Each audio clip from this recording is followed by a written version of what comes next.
So today I'm gonna be planting some citronella in containers. This is a staple for being in New Hampshire with all of the mosquitoes.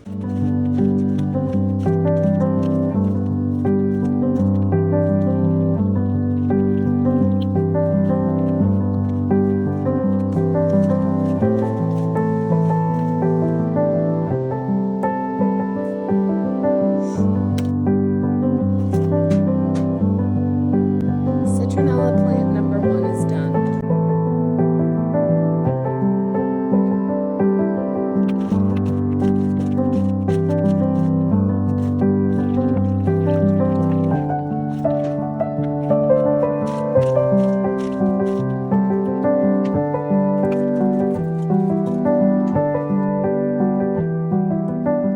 These are my citronella plants, all planted. They look beautiful. So what you do with this is this just sitting here, it's not really gonna get rid of mosquitoes or anything. You need to literally break off the leaves, crush them, and then rub it on your skin. And it smells just like, you know, mosquito repellent, the citronella that's in it. It's not just by existing, it's by crushing the leaves and rubbing them all over you. Just a little tip. For now, this is the perfect little spot for my citronellas.